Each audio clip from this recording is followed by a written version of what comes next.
అందరికీ నమస్కారం. చాలామందికి మంచి మంచి బిజినెస్ ఐడియాలుంటాయి, కానీ వాటిని నిజం చేయడానికి కావలసిన డబ్బు దగ్గరే ఆగిపోతారు. సరిగ్గా ఇలాంటి వాళ్ల కోసమే, ముఖ్యంగా షెడ్యూల్డ్ కులాల కమ్యూనిటీలోని ఎంటర్ప్రెన్యూర్స్ కోసం ప్రభుత్వం ఒక అద్భుతమైన స్కీమ్ తీసుకొచ్చింది. దాని గురించే ఈరోజు మనం వివరంగా మాట్లాడుకోబోతున్నాం. అదే SC venture capital fund.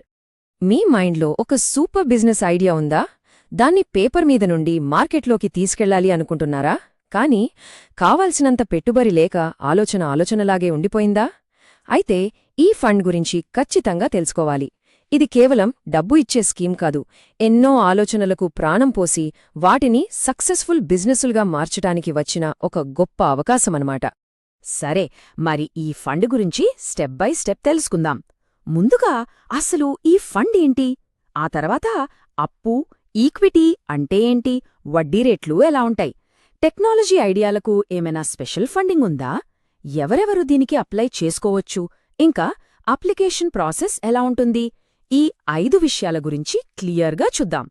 Right, first పాయింట్లోకి వెళ్ళిపోదాం.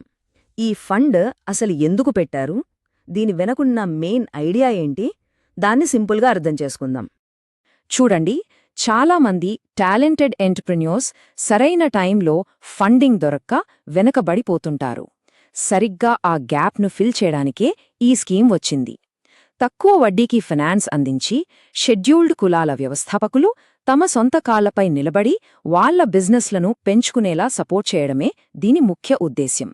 ఇది జస్ట్ డబ్బు ఇవ్వడమే కాదు, ఒక రకంగా వాళ్ల ఆత్మవిశ్వాసాన్ని పెంచే ప్రయత్నం. ఓకే, ఇప్పుడు అసలు విషయానికొచ్చేద్దాం. అదేనండి, డబ్బుల విషయం. ఈ స్కీమ్ ద్వారా ఫండింగ్ ఎలా ఇస్తారు, ఇందులో ఉన్న ఆప్షన్స్ ఏంటి, వడ్డీ రేట్లు ఎలా ఉంటాయి, ఇలాంటి ఫైనాన్షియల్ డీటెయిల్స్ అన్నీ ఇప్పుడు క్లియర్గా చూద్దాం. అక్షరాల 10 లక్షల నుండి 15 కోట్ల రూపాయల వరకు. అంటే ఆలోచించండి, రేంజ్ ఎంత పెద్దదో.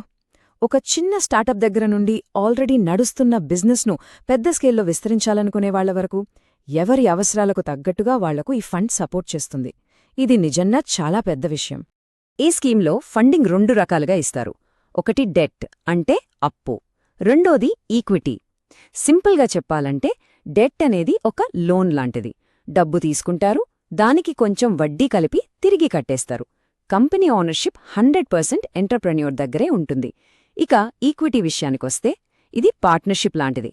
వాళ్లు కంపెనీలో డబ్బులు పెడతారు, దానికి బదులుగా కంపెనీలో చిన్న వాటా తీసుకుంటారు. అంటే కంపెనీ సక్సెస్ అయితే వాళ్లు కూడా ఆ సక్సెస్లో భాగం పంచుకుంటారన్నమాట. జస్ట్ 4%. నమ్మశక్యంగా లేదు కదా? బయట పర్సనల్ లోన్ గానీ బిజినెస్ లోన్ గానీ తీసుకోవాలంటే వడ్డీ రేట్లు ఎలా ఉంటాయో మనకు తెలుసు. 10%, 12%, కొన్నిసార్లు అంతకన్నా ఎక్కువ. అలాంటిది ప్రభుత్వం కేవలం 4% వార్షిక వడ్డీకే ఫండింగ్ ఇస్తోందంటే ఇది ఆంట్రప్రెన్యూర్స్కి ఎంత పెద్ద సపోర్టో ఆలోచించండి. అందుకే దీన్ని కన్సెషనల్ ఫైనాన్స్ అంటారు. ఆగండి, ఇంకా ఉంది. షెడ్యూల్డ్ కులాల మహిళా ఎంటర్ప్రెన్యూర్స్, ఇంకా వికలాంగులైన ఎంటర్ప్రెన్యూర్స్ని ఇంకాస్త ఎంకరేజ్ చేయడానికి వాళ్లకు వడ్డీ రేటును ఇంకా తగ్గించారు. వాళ్లకు కేవలం 3.75% మాత్రమే. ఇది చూస్తే అర్థమవుతుంది ఈ స్కీమ్ అందర్నీ కలుపుకుపోవాలని ఎంత బలంగా కోరుకుంటుందో. చూసారా, ఈ స్కీమ్ లక్ష్యం ఇదే. ఈ తక్కువ వడ్డీ రేట్లు పెట్టడం వెనుక ఉన్న కారణం కూడా అదే. ఎంటర్ప్రెన్యూర్స్పై ఫైనాన్షియల్ ప్రెషర్ తగ్గించాలి, వాళ్లు టెన్షన్ లేకుండా వాళ్ల బిజినెస్ ఐడియా మీద, దాన్ని డెవలప్ చేయడం మీద పూర్తి ఫోకస్ పెట్టాలి. ఇదే దీని వెనుకున్న అసలు ఉద్దేశ్యం. సరే, ఇప్పటిదాకా జనరల్ ఫండింగ్ గురించి మాట్లాడాం. మరి టెక్నాలజీ రంగంలో ఉన్న వాళ్ల సంగతేంటి? వాళ్లకోసమేమైనా స్పెషల్ ప్రొవిజన్స్ ఉన్నాయా? ఎస్, ఉన్నాయి. ఈ ఫండ్ కేవలం ట్రెడిషనల్ బిజినెస్లకే కాదు, టెక్ ఇన్నోవేషన్కి కూడా పెద్దపీట వేస్తుంది. ఎవరిదైనా ఒక టెక్నాలజీ ఐడియా ఉంటే ఇది చాలా ఇంపార్టెంట్. టెక్నాలజీ బిజినెస్ ఇంక్యుబేటర్స్ అంటే టీబీఐలు అనుంటాయి. ఇవి కొత్త టెక్ ఐడియాలకు సపోర్ట్ ఇచ్చే సంస్థలు. అలాంటి టీబీఐ ద్వారా మీ ఐడియా సెలెక్ట్ అయితే స్టార్టప్ ఆపరేషనల్ ఖర్చుల కోసం, అంటే జీతాలు, రెంట్ లాంటి వాటి కోసం సంవత్సరానికి 10 లక్షల రూపాయల వరకు 3 ఏళ్లపాటు ఫండింగ్ ఇస్తారు. ఇది ఐడియా స్టేజ్లో ఉన్న స్టార్టప్లకు చాలా పెద్ద Boost. Okay, funding options, interest రేట్లు అన్నీ బాగున్నాయి. కానీ అసలు ప్రశ్న, ఈ ఫండ్కి అప్లై చేయడానికి కావలసిన అర్హతలేంటి, ఎవరు ఎలిజిబుల్, ఆ వివరాలు ఇప్పుడు చూద్దాం. ఇది అన్నిటికంటే ముఖ్యమైన రూల్, గోల్డెన్ రూల్ అని కూడా చెప్పొచ్చు. అప్లై చేస్తున్న కంపెనీలో కనీసం 51% షేర్లు, అలాగే కంపెనీ మేనేజ్మెంట్ కంట్రోల్, ఈ రెండు షెడ్యూల్డ్ కులాలకు చెందిన ఎంటర్‌ప్రెన్యూర్స్ చేతిలోనే ఉండాలి. ఇది నాన్ నెగోషియబుల్, అంటే ఇందులో ఎలాంటి మినహాయింపు ఉండదు. అయితే ఆ 51% వాటా ఎప్పట్నుంచి ఉండాలి అనేదానికి కూడా ఒక చిన్న కండిషన్ ఉంది. అది తీసుకునే లోన్ అమౌంట్పై ఆధారపడి ఉంటుంది. ఫర్ ఎగ్జాంపుల్, 50 లక్షల లోపు ఫండింగ్ తీసుకుంటుంటే అప్లై చేసే సమయానికి కనీసం 6 నెలల పాటు ఆ 51% షేర్ హోల్డింగ్ ఉండాలి.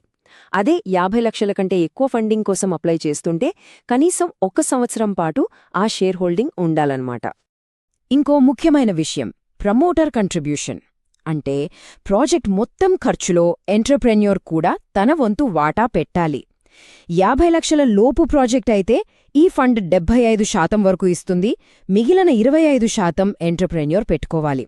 అదే 50 లక్షల కంటే పెద్ద ప్రాజెక్ట్ అయితే ఈ ఫండ్ 50% వరకు ఇస్తుంది, ప్రమోటర్ కనీసం 25% పెట్టాలి, ఇక మిగిలిన 25% ఏదైనా బ్యాంక్ నుండి లేదా వేరే ఫైనాన్షియల్ సంస్థ నుండి లోన్గా తీసుకోవచ్చు.